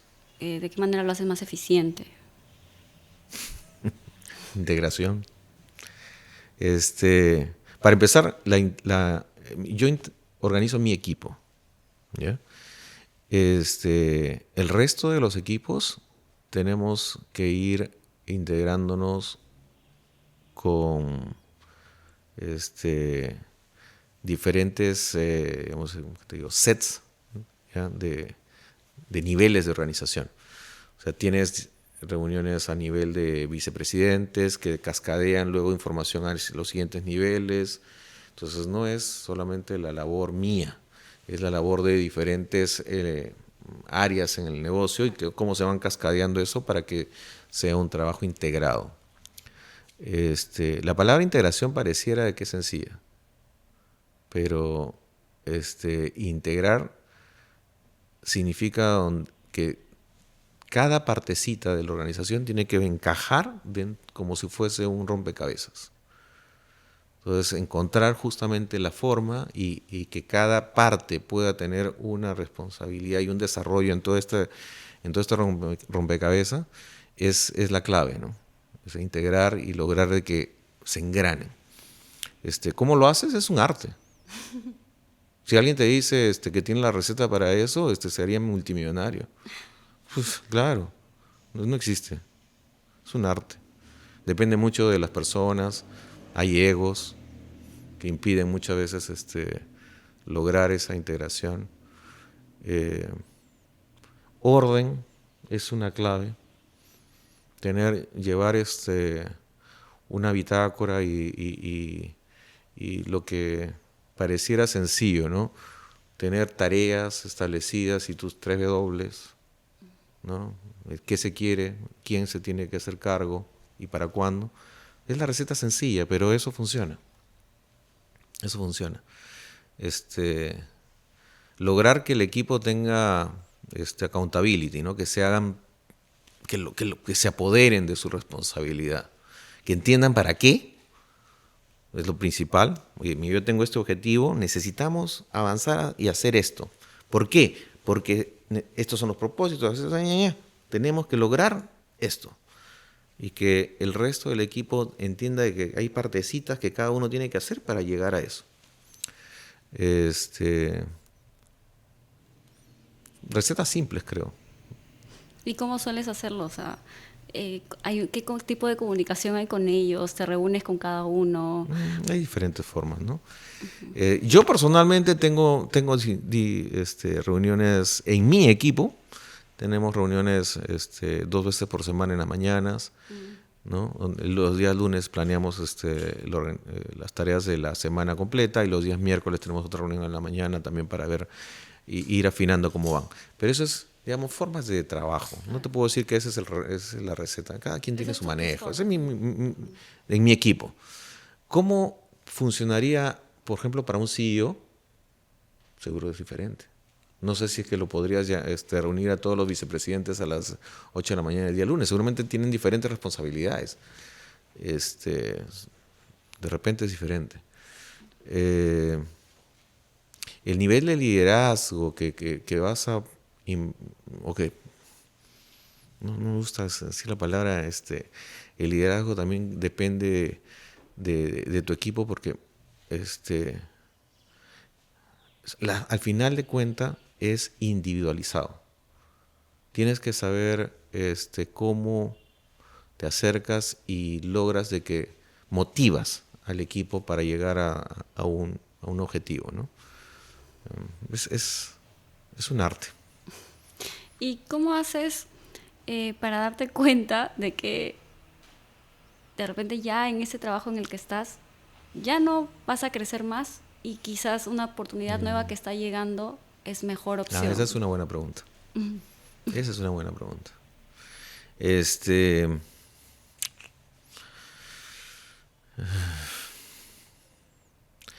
No te queda otra que la evaluación personal, ¿no?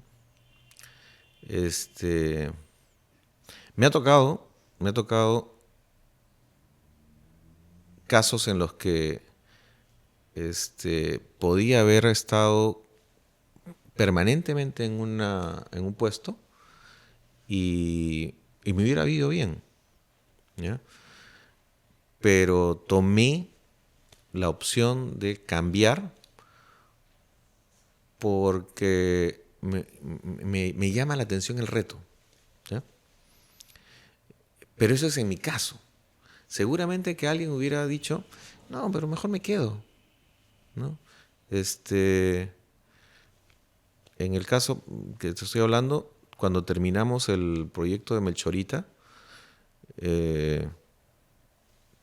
luego de entregar la planta e iniciar los procesos de precomisionamiento y el startup, me propusieron quedarme en la oficina de control de presupuesto. Y era una posición pues, para los siguientes 30 años, ¿no? Y seguramente ir escalando dentro de la organización y el corporativo poco a poco.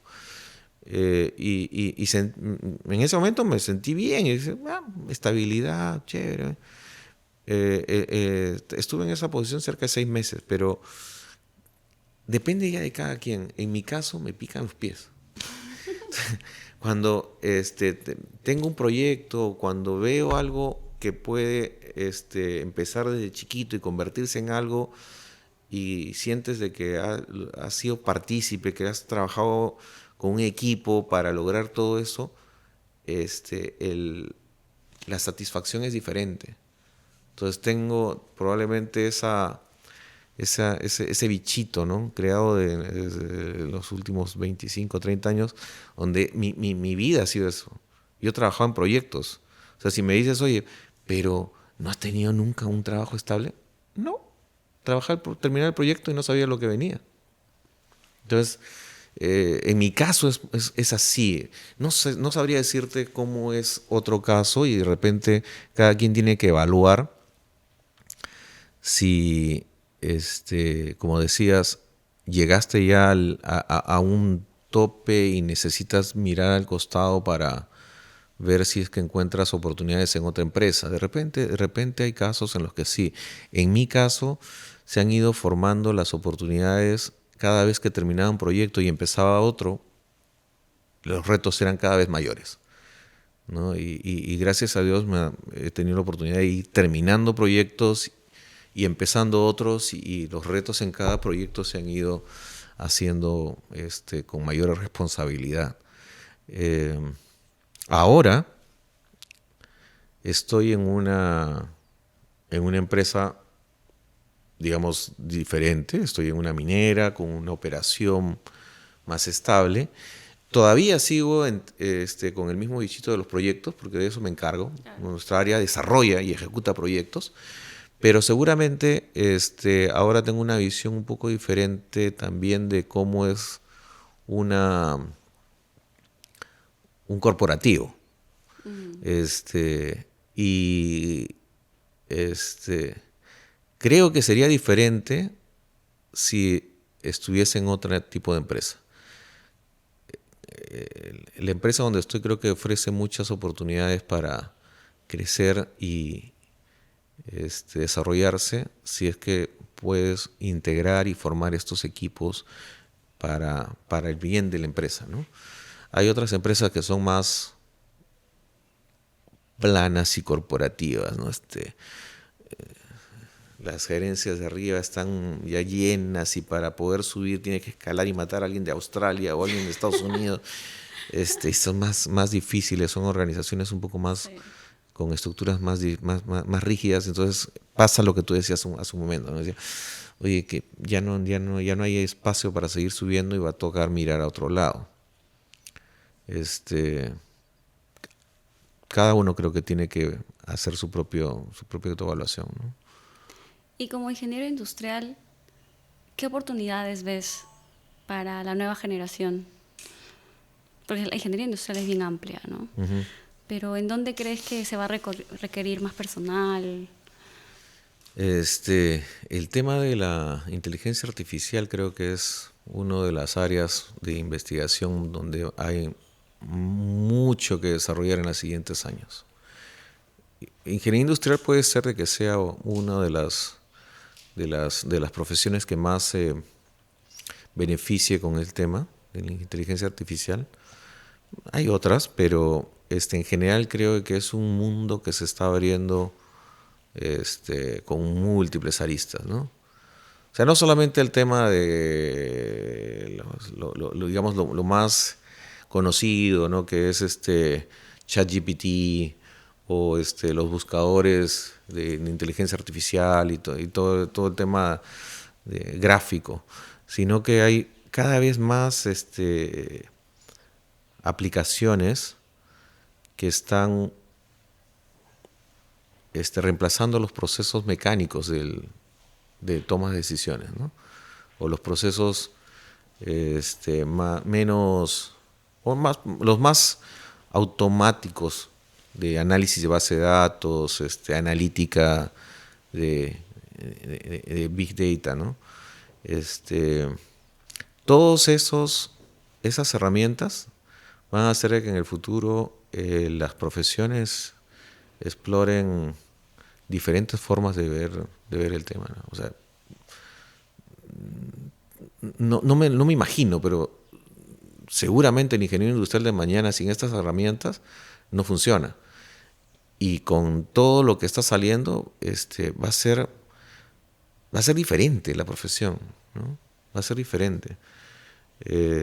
Solamente para darte un ejemplo, cuando yo estaba saliendo de la universidad, uno de los cursos obligatorios en la universidad era programación, ¿no? Y nos enseñaban Pascal.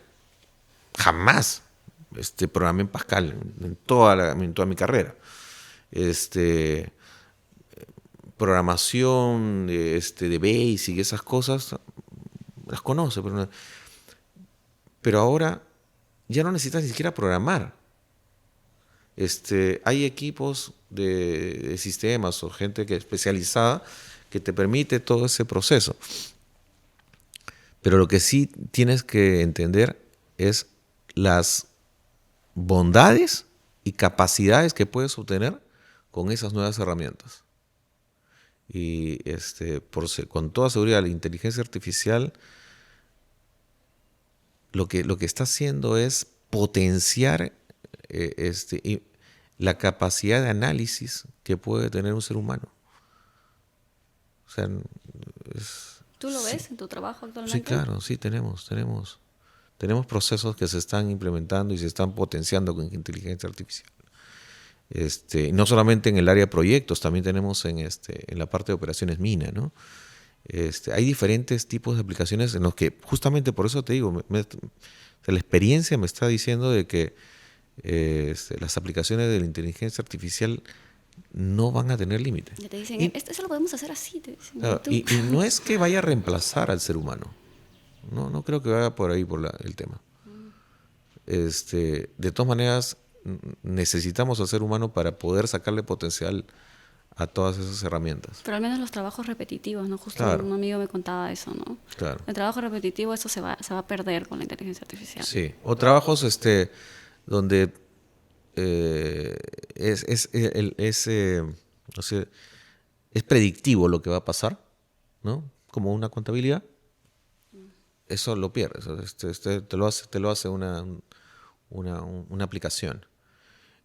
Algunos ejemplos de inteligencia artificial se están dando en el tema de exploraciones, en geotecnia, ¿no? O sea, cada vez más, o sea, no sé si es familiar, pero tú perforas, sacas una muestra de mineral, ¿no? Y esto lo mandas al laboratorio para decir cómo están las leyes y en qué estratos, y tú vas perforando zonas y vas haciendo una malla. Todo eso, hay software que te dicen eso. Pero ahora inclusive lo que puedes hacer es meter la información y la inteligencia artificial analice y te diga hasta dónde puedes llegar sin necesidad de seguir explorando. Eso es lo común. Solamente con el 10% de lo que antes se necesitaba.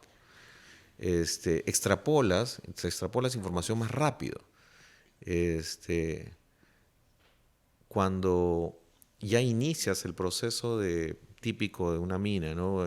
Tú haces voladura, ¿no? Vuelas, chancas y luego mandas a la planta concentradora. No en todos la roca o del mineral que tú volaste, no todos tienen el mismo ley o el mismo mezcla de mineral. Y por lo tanto, cuando llegan a la planta concentradora, tú tienes que definir la mezcla correcta, porque los aditivos que tú pones tienen que funcionar de la forma A y no de la forma Z. Y ese proceso lo hace pues un equipo de planta concentradora, de químicos, que analizan todo ese, van moviendo los datos, se meten en la computadora. Cada vez más ese proceso va a ser más automático. O sea, toda esa ciencia y análisis te lo va a dar procesos de inteligencia artificial. Cada vez va a ser más automático y te van a decir, el banco volado en la mañana que va a entrar a las 3 de la tarde, tienes que mezclarlo con el banco tipo 1A, con el 1B y la mezcla de tal tipo. Todos esos procesos van a ser cada vez más automáticos. En gestión, que hace rato me hablabas, oye, ¿cómo puedes hacer para que la organización se integre o se comunique y todo eso?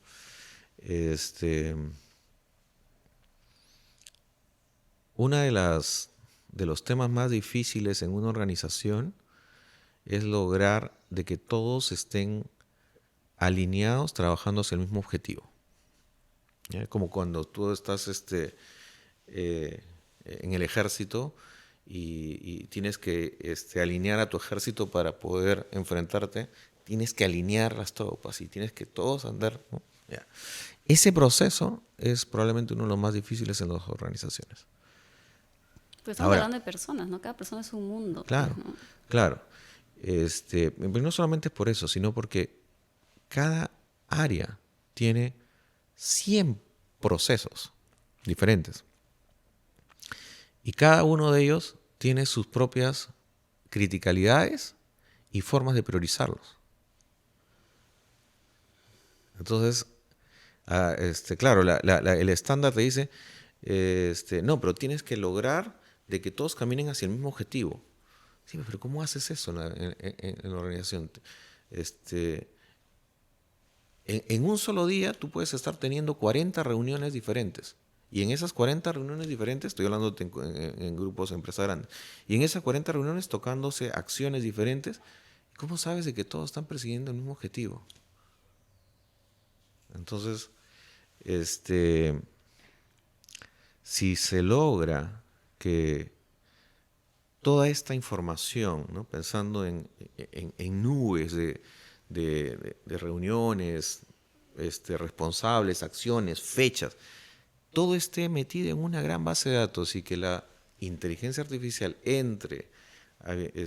genere patrones que identifique, oye, todos estos grupos de acciones están apuntando hacia este objetivo, este otro, y luego los priorice y diga, a nivel corporativo las prioridades son estas, entonces estas deberían ser las prioridades. Y luego te empiece a ordenar esas flotas, como decían los militares, y te empiece a llegar en las mañanas un listado de, oye, ayer se llevó en la reunión, no la tuya, pero en la de tu vecino, estas acciones. Y adivina qué, 2 tenían que ver con las acciones tuyas. Y te empiecen a ordenar todas esas acciones a nivel corporativo. No es fácil. O sea, son patrones y son modelos que tienes que ir metiéndote. Y lo más importante, o sea, una vez que generas el proceso y vas armando todo este mecanismo, estos algoritmos de la inteligencia artificial aprenden. Bien. Entonces, no, o sea, las cosas que se pueden generar ahí es una locura, ¿no? Entonces, que se especialicen o que estudien acerca de inteligencia artificial. Inteligencia artificial, Big Data, o sea, data, analítica de datos, esquemas organizacionales. Al final yo estoy convencido de que, o sea, el ser humano necesita seguir desarrollando sus capacidades humanas. O sea, déjale a la inteligencia artificial y a todo el análisis de datos lo que se va a seguir generando. Eso es toda una ciencia aparte. Pero el ser humano tiene que seguir aprendiendo a humanizarse cada vez más.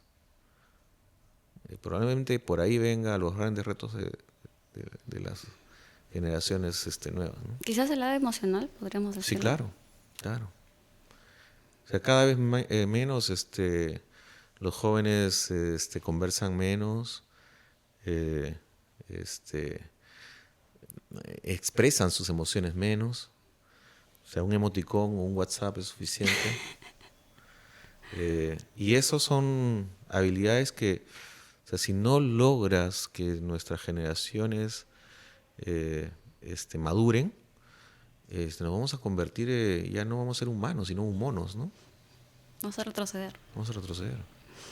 ¿Y qué le podrías recomendar, ya para terminar con esta pregunta, qué le podrías recomendar a los jóvenes para un buen desempeño laboral, para que se hagan notar en la empresa, para que sean mejores? Desempeño laboral,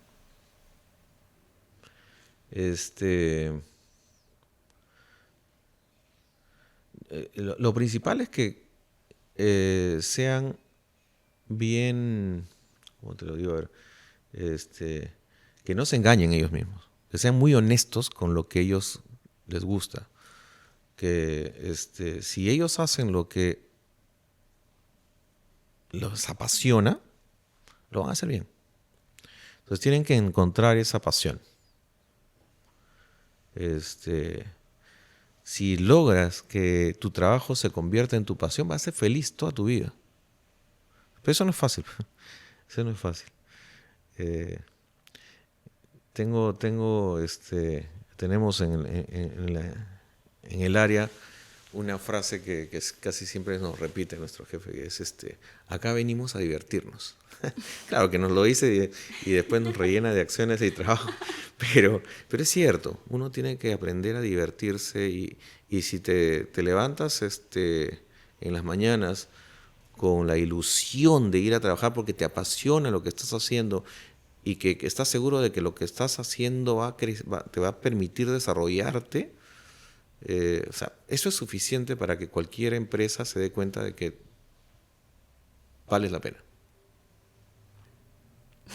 Muchas gracias, Dante, por estar aquí. Me ha encantado esta entrevista, esta conversación contigo ha sido, de verdad, he aprendido mucho, debo decir. Y creo que todos los que estamos aquí y todos los que te escuchan probablemente también. Vamos a cerrar con unas preguntas rápidas, ¿ya? Son unas poquitas y respuestas rapiditas. Claro.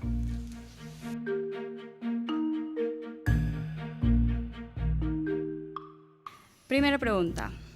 ¿Cuáles son las 2 cosas más difíciles de tu profesión? Las cosas más difíciles. Yo creo que es lograr que el equipo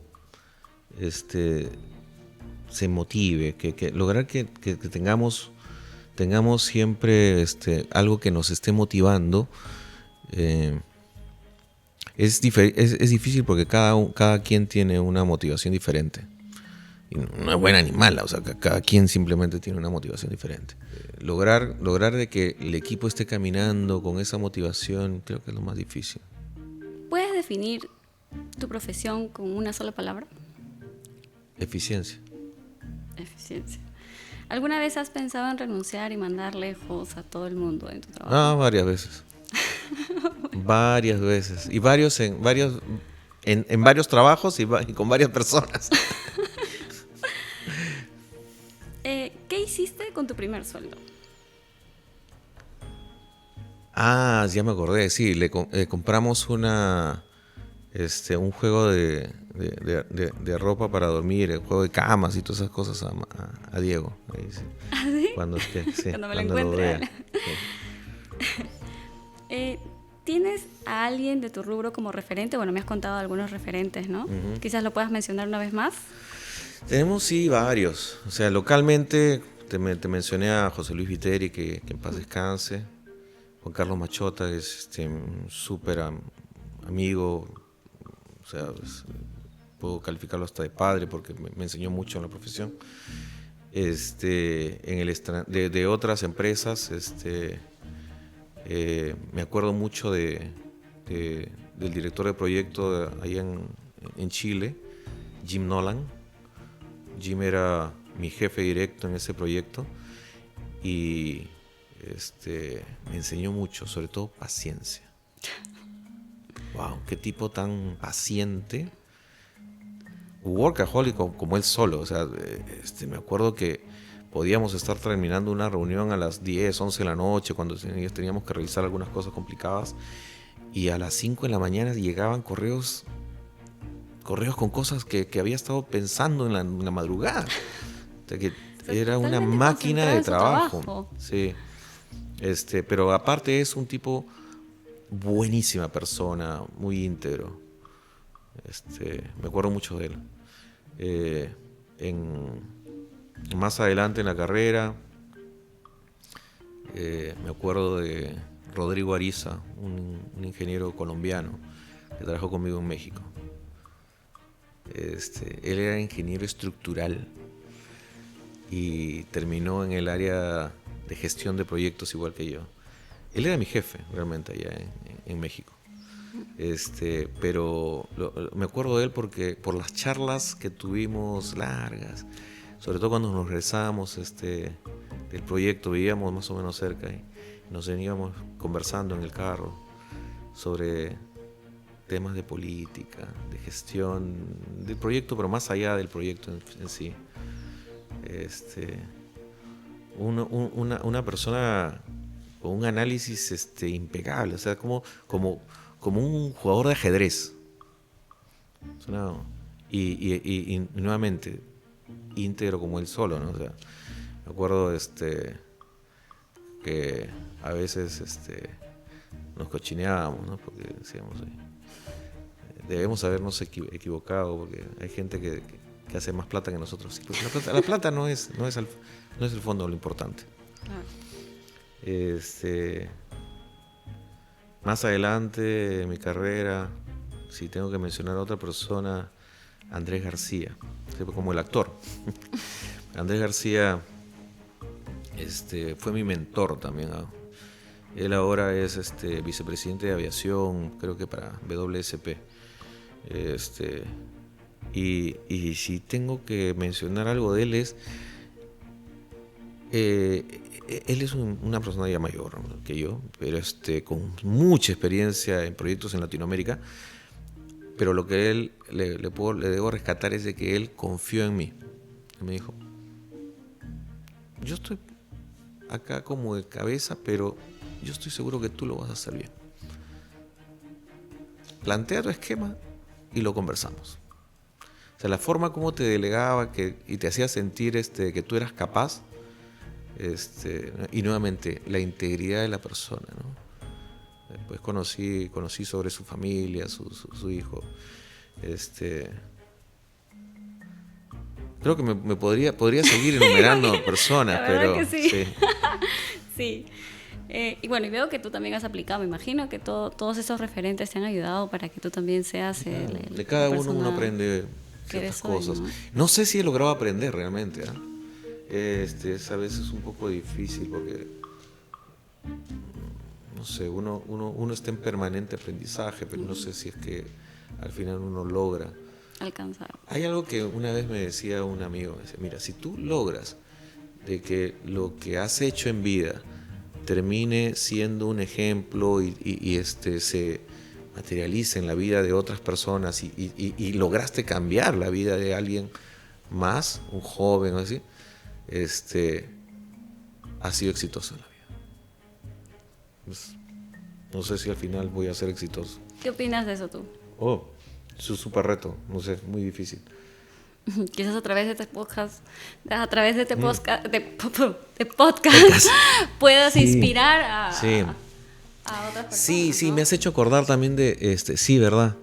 Creo que los podcasts como estos permiten llegar a gente, a otras personas y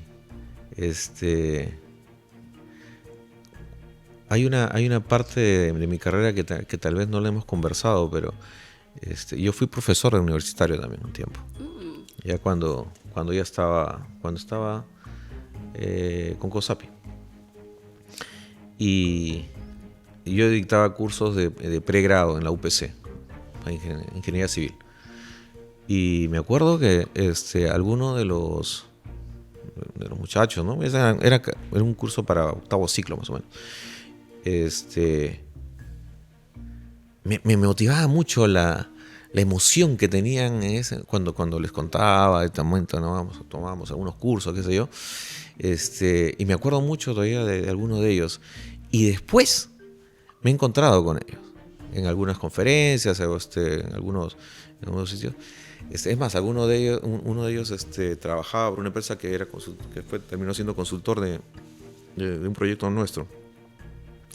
Y cuando conversábamos me decía, todavía me decía ingeniero, sí, ingeniero, yo me dediqué a esto por el curso que usted dio en la universidad. Entonces, esas pequeñas cosas terminan definiendo lo que te decía hace rato, ¿no? Si uno se siente o no exitoso en la vida. Si no fueras ingeniero industrial, ¿qué serías?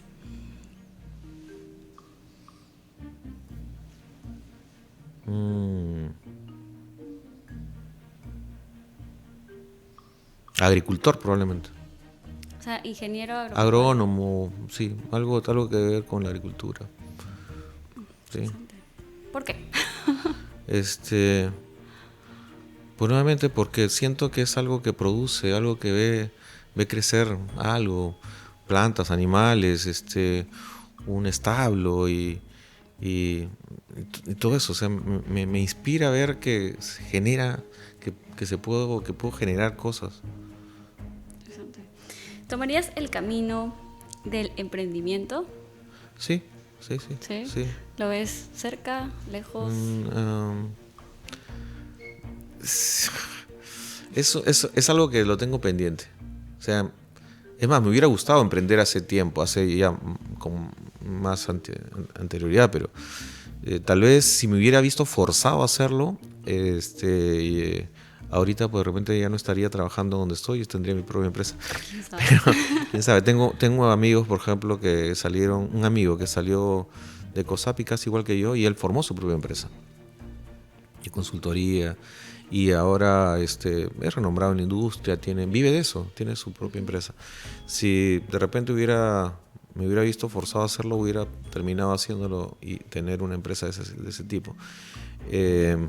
Ahora no estoy seguro si tuviese una empresa de consultoría. Me gusta un emprendimiento más relacionado a lo que te decía hace rato. Algo que tenga que ver con agroindustria.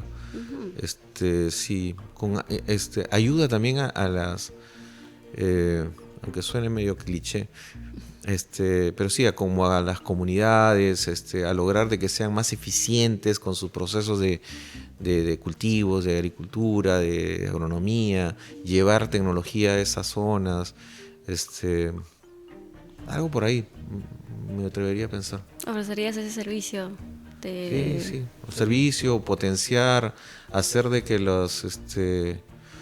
deben haber, ¿no? No sé, no me he puesto a explorar últimamente, pero en algún momento me puse a pensar de que podía haber un nicho por ese lado. Sí, seguro que sí. Bueno, Dante, sí. Muchas gracias por estar aquí. Espero que se vuelva a repetir porque creo que hay mucho más que contar, mucho más pan que rebanar. Creo que las 2 horas han quedado pero súper chiquitas. Y yo pensé que iban a quedar grandes, pero sí tienes razón. La verdad, sí. Entonces, sí, o sea, hay veces en donde uno dice, no, que en 1 hora. No, es que no. El invitado normalmente tiene un montón de cosas que contar. Y como te dije, no me gusta interrumpir.